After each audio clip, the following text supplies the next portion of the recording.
The views, thoughts, and opinions expressed are the speaker's own and does not represent legal or accounting advice or counsel and should not be seen as such. The material and information presented here is for general information purposes only, a conversation. We make no promises or assertions on how this information will impact your business, your personal life, or financial well-being. The information relayed does not imply endorsement or offer opposition to any specific organization, product, or services. Welcome to Shift. I'm your host, Lori Power, and I'm looking forward to our conversation. David, thank you so much for coming back and continuing the conversation. We touched on so many really great things the last time we talked, but just in case for those that may not have seen the first interview, can you take a moment and walk me through your business and what you do for clients? Thanks again, Lori. It's great to be back. This is always a lot of fun. Lori, essentially, I'm a strategic growth planner. What I do is I work with companies to set their path, their direction, where they want to take their company. Ideally, we start talking about their end game. Very much a lot of what we're talking about, succession planning, whatever, and then we create the plan. So what I do with some companies who are growing or whatever, it's that whole direction. Smaller companies, I will do generally their go-to-market strategy, especially on the sales side, because some of them don't know how, and they've been selling by accident, as I always like to say. And for companies that are really in that ready for that hyper growth mode, I help them take them beyond their borders. So out of province, out of the country, into uncharted waters. And so that's really what those three axes of what I do for organizations. This caught my attention recently. You had posted it on LinkedIn and you said strategy is, at some level, the ability to predict what's going to happen, but it's also about understanding the context in which it's being formulated. And then you have to be open-minded to the fact that you're not going to get it right at the very beginning. Those words resonated, and they resonated not just with me as a business owner, but they resonated with me to that strategy and execution. And it's not a solo sport. Absolutely, 100%. And I'll tell you, it's funny because I got grief for that post because people said, "But I thought if I have a plan, it'll work out." And I say, there's an old joke, right? Man plan, God laughs. And I think that the real issue, Lori, with that is that nothing is etched in stone, and you can't. And I'll go back just 5 years ago. In 2019, did anybody really know that there was a pandemic coming? Did anybody know there's a war coming? Did anybody know? Like, there's always change. And if we look at it, we know every 4 years there's an American election at the presidential level. We know that there is going to be some sort of economic change. What is it, 5, 7 years? There's some sort of, you know, bump along the way. 2008 was much more severe. You can't, if I just take these macro events and say, can you plan for these things? And we don't know the impacts. We don't know, and we don't know. But then there are the micro events that happen within our organization, and suppliers going out of business. Your major client. Look, a funny story. Funny, it wasn't funny at the time, but in I think it was 1995, and I was selling toys to all the major retailers in Canada, and four of my top 10 clients went bankrupt that year. Eaton's, Consumers Distributing, and to name a bunch of other names. And I got to tell you, Lori, I mean, how does one react to that? Now, I was a little salesman, so my numbers weren't a major impact on the organization. But imagine if I were the organization and four of the top 10 clients of any company suddenly, and it was a domino effect because of what happened at CIBC. So it had nothing we could have been in control of. How does one respond to change? There's change we know is coming, but the bigger fear is the change that we don't know about. And not having that ability to adapt, that's what kills organizations. The ability to pivot, and you said this in your opener as well. Are we successful by accident? And if we're Yeah. successful by accident, it Hmm. really impacts our ability to plan strategically and be able to pivot when we need to pivot going forward. I read a recent case study, and this company was going gangbusters, and all of the hallmarks were there to say, you need to get ahead of this. Now, we're not talking big, major economic changes, just changes to their business and the clientele they Yeah. served. But they had been successful for so long, being dominant in Mhm. their marketplace and never anticipating competition coming in and changing the way that they did business. But you know, and it's funny because we make that mistake time and time and time again. And let's take a look at the stock market, whether it's in the US or Canada. The top 30 has changed over, I don't know how many times. I mean, once upon a time, GM and Ford were your bigger, where are they now? If we look in Canada, like all those, look what happened. Like the nobody saw the retail landscape change in the mid 90s the way when Walmart came in and the impact that that had. Um, Amazon showing up, what impact that had. So to sit on our laurels and to sit and go, hey, you know what? I'm good. I'm comfortable. That should be your first sign. The moment you say, I'm comfortable, you're in trouble. Because as a CEO, as a business owner, I hate to say this, we should never be comfortable. We should always be weary of what could be next. And I think in the last podcast, we talked about artificial intelligence. And frankly, that's going to be a shakeup, and nobody knows where and how. So if you're comfortable, you may find yourself closed in a short period of time Or replaced, no or longer. replaced. Yeah. I use the horseshoe example. Before cars, we were, people who did horseshoes, those farriers, they were gangbusting business, right? They were making money hand over fist because they were an essential service. Well, television was the same thing. It was supposed to be a gimmick. The internet was supposed to be a gimmick. All these things were gimmicks, and look how they've changed our lives. And oh, by the way, television isn't what it used to be when we were younger. And look at its impact today. Look, I came out of the newspaper business, and this was the same thing. We were on the top of the world Yeah. until the internet showed up, and all of a sudden, ask all of our daily newspapers today where their subscribers went, where their advertisers went. I mean, it's a crazy world. Ask somebody who's doing the news where your camera crew went, because You now you're doing it on your don't own need it. phone. You don't need it. We're doing people are doing radio and TV broadcasts from home thanks to technology. It's a huge change, and our consumption has changed. The way we do business is changing. So anybody who is comfortable, and I stress this, is in danger. And that leads me to the statistics that you had put out, that, you wouldn't be in business really, David, if everybody was able to both be strategic and execute on their own. Like you say, it's not a solo sport, and 90% of people fail. And do they fail because they're expecting to be successful right out of the gate, that, oh, I have a strategy, therefore I am? Well, it's funny because it was a conversation we had this morning in our common networking group, and really the question is, a business owner doesn't know what they don't know until they know it. And when we think about business owners, executives, and what have you, where are we supposed to learn all of these things? There's no school, there's no training. And so, how are we supposed to learn? So, there's no one CEO, business owner, whatever, who can say they're great at marketing, sales, finance, HR, operations, you name it, R&D, whatever. I mean, it's unlimited.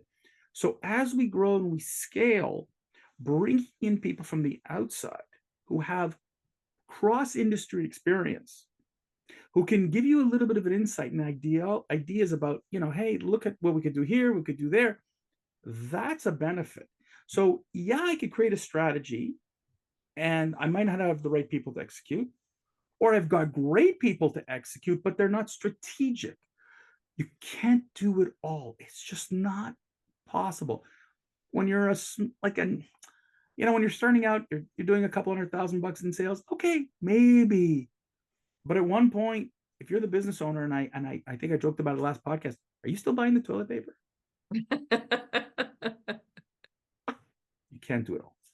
No, we can't do it all. And that leads me to what you had recently written about exit planning and the Mm-hmm. three essential strategies to have when you're looking at planning your exit or your next, as some people Yep. like to say, go into the next adventure. Now, what I like about the way that you do your business and the way you describe how you do your business is you start with the end in mind and you work backward in order to then say, how can we compensate if the unexpected happens?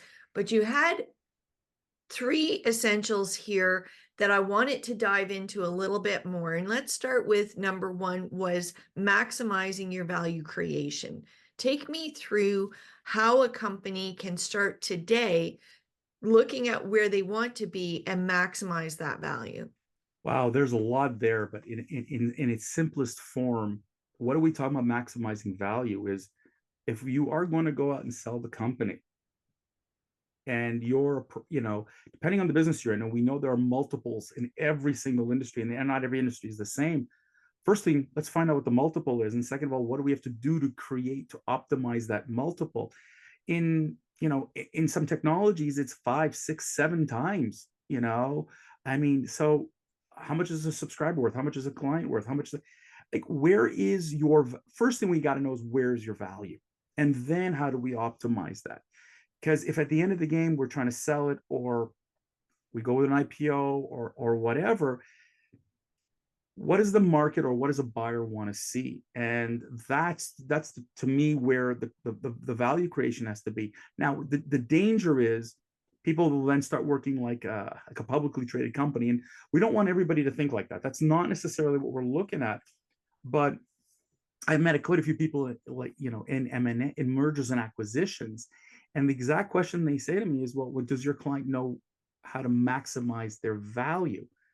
And I went, no, most of them have no idea. They're just going through the motion. So the idea of working with professionals to help you to focus, such as yourself and others, not every accountant is good at this, by the way. Not every lawyer is good at this. So please don't just call your regular accountants and how do I optimize my value?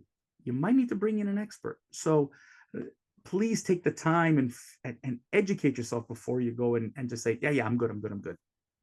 I want to pick on fear a little bit here. Because there are statistics out there that say how hard it is to sell a business. Oh, yes. And so then we have the situation where perhaps somebody has been approached. Now, I've been doing a number of interviews and I have come across people who have been approached and not ready.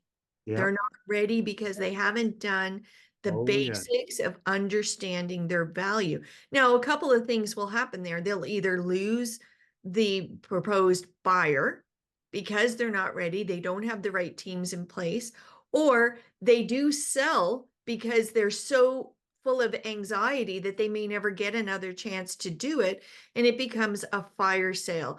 And then you've never realized your risk. You go through your Mm-hmm. working career building something amazing only to sell it as though it was worth nothing. And I think that the what one person, it's almost like the garage sale, an anecdote, one person's garbage is another person's treasure. And so we have to really look and see, what's the treasure that someone is looking for. And I know some people who buy distressed businesses on purpose, and because they know it's been it's badly managed, badly valued, and what have you, and then they revive it. And there are quite a few business strategists who say this is a great way to create new value. But if it's your own personal business and you're saying, I never want to sell the company, first of all, I'll never use the word never. I know that firsthand that, and never, with the way the world goes and the way things change. My father-in-law was in the toy business. I mentioned this. They sold the mid 90s. Had they waited, they would have lost value because the toy industry went through such a turmoil and it still does. And so even if you're not thinking of selling it, it's an awesome idea to think that way So you're always creating maximum value. Because if someone shows up with a big briefcase of money, you might not say no. And that's right. You know, do am I at that point? Have I not planned ahead enough and aligned myself to be a pivoter to be Right. able to take that opportunity when it comes to me? It Yep. brings me to mind of my favorite aunt had a house on the ocean. I'm from Nova Scotia. And she was ready to sell the house, and it was on a few acres, and it was an older home. And she always had her head on her shoulders. Like, she was so common sense. And she sold to a very nice couple. Just 2 years later, the land was annexed for a major Atlantic What? development, Oh and that boy. those new owners made enormous amounts of money. And Sure. people would say to my aunt, "Oh, if you had just waited." And she was so common sense. She said, "I got the value I wanted for my property when I sold it." And I think sometimes we also need to understand that building value in the company is the value Mhm. that we see in the company for the time when the opportunity presents itself. And you know, it's what is it, bird in the hand, you know, and all that. I mean, I'm full of cliches today apparently, but the amazing thing is that people, oh, I could have, but it also could have gone the other way. That's right. And they could have put a major highway right down the middle of the in the street, and they would have completely devalued. You know, I'm seeing this here right now in some parts of where I'm living. Is they put up a light rail system, and because of the noise, it devalued the homes. So we don't know. And this is the whole thing about, you know, which I'm, you know, mitigating that risk is sure. Absolutely, when you're creating maximum value, you got to mitigate the risk as well and uncertainties. And you know what? A personal homeowner is not going to sit here and play out scenarios. But as a business owner, yeah, the what ifs should be part of your conversation.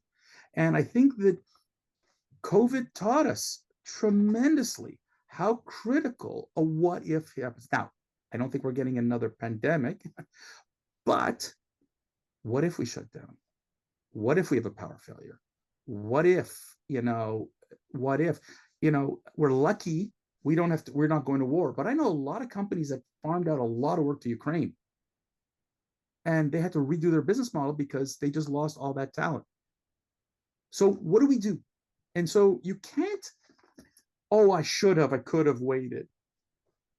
But the bumps along the way, those risks, will mean that your decision is probably the best decision.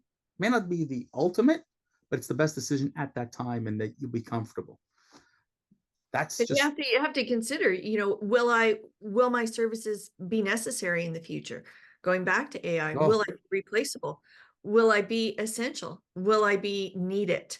And oh, those are those de-risking. And of course, I love talking about de-risking because it's all about insurance as well. It's absolutely. all about having the right contracts in play. It's all about Mm-hmm. making sure your policies and procedures are up to date. Right. And it dovetails so well into building value because many times a business that goes through that de-risking process, as you Mm-hmm. well know, will build more value into their company than they had ever anticipated simply by removing those risks and Yep. talking about the what ifs and planning for them. Right. And I think that it also helps everybody because when you think about risk, you know, insurance is one way of mitigating the risk. And I came out of the cybersecurity world and I said, yes, everybody needs cybersecurity insurance, but I need to put in place the mechanisms so that I don't have to tap into my insurance. It's the same thing in other business, other parts of your business, is that if I put in I know I might have this and I'm going to put these things into place, it makes your ride smoother. It makes the employees feel better and it gives everybody a sense of like commitment and we're all in this together and there's no panic because there's nothing worse in business than panicking and then making a terrible decision. So that's kind of like where understanding the risks and planning for it, sure, why not? And you can't just hire it and then outsource that thought pattern, which leads us to your third major pivot, is to say, you know, you need to have strategic decision making. And I see people do this. I have done this where I've just hired somebody with an idea and said, okay, you run with it. Well, all I've done is introduce them into chaos. Nobody has built a strategy. Right. And then when they get it wrong, I'm looking at them going, well, why'd you do that? And they said, well, because I left my crystal ball at home and we didn't take the time, right? Or I'll have sessions with business owners who will come in after a benefit plan has been around for a couple of years and they haven't taken much interest in it. And now they're taking an interest in it 2 years down the way. And I'll say, well, you know what? I had these conversations but they weren't applicable because I'm dealing with underlings. I'm not dealing with the strategists of the company. You know, so you had said it last time too. You have to keep a foot in. You have to be part of that process. Not to Mhm. say you're going to take that process away or micromanage it, but you have to have a foot in. Take me through some strategic decision making great stories that you have. Oh my goodness. I think that before I get into the story, I think one of the things business owners have to remember is one, they're not alone. All right, when it comes to strategy, it's a team sport. But two, don't depend on your team to come up with the whole plan. I mean, it's your business. And so they will bring you the ideas and they will bring you what they think you should do. But really, ultimately, it's on you, especially if you're the business owner. And I tell you this, when I was sitting with one client and I asked him, so like what do you want to do with this company? He bought it a few years ago and he says, yeah, I want it. Ultimately, I finally got out of him 5 to 7 years. I'm out of here in 5 to 7 years. So I said, fantastic. What's your strategy? He says, well, my wife and I went, your wife and you, what does your wife do in the company? She goes, oh no, she's a marketing person. She works for another company. Well, what does she know about your company? Well, we're married and great. So am I. I would not ask my wife for strategic planning right now. Unless, I mean, is she implicated? Did you speak to your head of operations? Did you speak to your head of sales? Oh, no, I didn't. I just thought that. And that's the danger, guys, of like, your team, your senior team are so critical. They are the eyes and the ears of your operations. They see things on a day-to-day basis and can help you pivot really quickly. So for me, the it's embrace the strategic planning, but also communicate it. And that's something I didn't talk last time is everybody should know what Yeah. your intentions are. Now, nobody's saying, okay, my goal is to 10x the company so I could sell. That's not what I'm talking about. But if we're saying we want to grow our company to have 25 new customers, or we want to have, we want to bring in this new product, or whatever your strategy is, let everybody know about it so that their mindset, their thinking is towards optimizing that rather than they don't know how to make a decision. Because I did it in another post. If you slow decision making hurts your bottom line. So if everybody's on the same page, you're optimizing not only the processes, but you're optimizing your bottom line as well. And you have to take the time to do that strategy. You can't do it in the whirlwind Oh no. of chaos day to day. It has to be planned. It has to be put in your calendar that this is the time. And it sounds so silly to some people, I'm sure, to say, well, why would I need to put that in my calendar? Of course, I'm the business owner. I'm going to do that. But if you have your email open and you have all of these distractions and you have people coming at you here, there, and everywhere, then you've wasted that hour. That hour is no longer strategic. You haven't had the Mm-hmm. time to think. I'll tell you a personal story because I worked with an e-commerce company and I took the two business owners away out of the office. And I thought one was going to have a nervous breakdown because I took him away from the office. And I said, listen, we need to get away so that you could think clearly. And he opens up his laptop as we open up. And I said, what are you doing? He says, oh, I need to check email. No, you're not understanding here. We're planning the future of your company. and you're not present. So I need you to listen, close the bloody thing. You'll get a break. You'll get a break. Don't worry about it. I said, but it also leads me to believe that, you know what? I just realized something without even going through the strategic planning. You need an assistant. You need somebody who's going to take care of these things because your time is precious. So he laughed. He laughed. He never got the assistant, but he laughed and he said, okay, I get it. But when we were done, he looked at me and he goes, thank you. I would have not have been that sharp, that crisp. And we planned out every quarter another meeting. We would take a full day. We went off site and we just talked and we went over the past 90 days. We planned out the next 90 days. We made sure we're still on our 1 year plan. We pivoted in many instances. Um, there was arguing. There was a lot of emotion. There was a lot of heat. But over time, it got better. And I think that what business owners are afraid of is it takes time. Look, I get it. Nobody wants to walk away from the office and say, oh my goodness, I got to give up a day and whatever. But you take a vacation and you plan around that. You plan around your strategy days. And at the end, it doesn't have to be a full day. At the beginning, it is because you need to plan it out entirely. But then every quarter, it's not as taxing. And you'll get into a rhythm and a flow, and you'll see it won't be, or you do it on the weekend, or you'll do it at night. Like, I prefer not to, but you got to do this. And what you said about putting in the calendar, absolutely. If not, some fire is going to get in the way, and you're going to be putting out another fire, and then another quarter is going to pass by, and you're going to wonder what happened. When you get into this discipline, more and more companies tend to succeed. And that's the end goal, is to succeed. And I like the way, again, we're going to pivot right back to what we talked about at the beginning, is starting with the end in mind. Mm-hmm. There are some business owners that wonder why they'll never get to that end. It's because I don't think they had that as a North Star, if you would, Right. something to work toward. And one of the worst things I think you can do to your teams and the people who work for you are companies that are like a every 4 year election. Yeah. Oh, administration changes. We're on to the next shiny thing. And this is where we're going now, because nobody is taking the time to look to the end goal. What's my mission over this period of time, and how can I build consistent strategies to get me there? I working with teams, nobody likes to just get into your rhythm. You're making headway, and all of a sudden the administration changes, and you go, well, wait a minute, what am I doing now? And I think that's a great point. And the scary part is, you want your employees to be on the same page as you.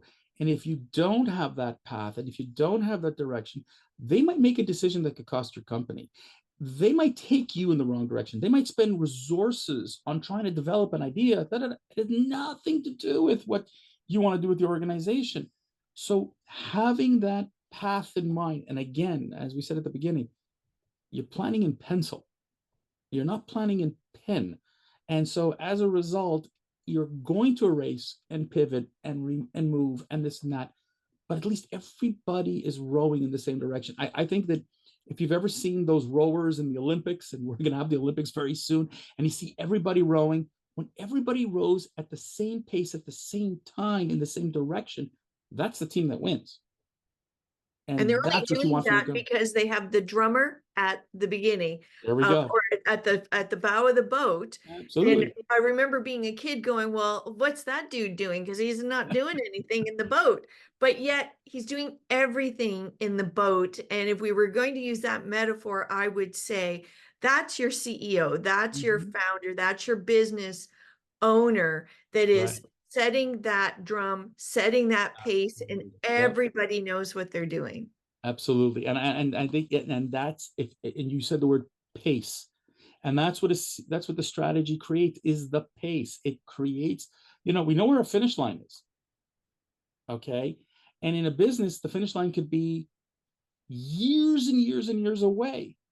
But if we don't start rowing today, that finish line moves further away, or it might change, and it may change for the worse. And so that's why this is so so many business owners say it's daunting, it's too much work, but it's the opposite. This strategy, your investment in time and strategy, turns everybody to be super efficient. And then your finish line looks so much brighter.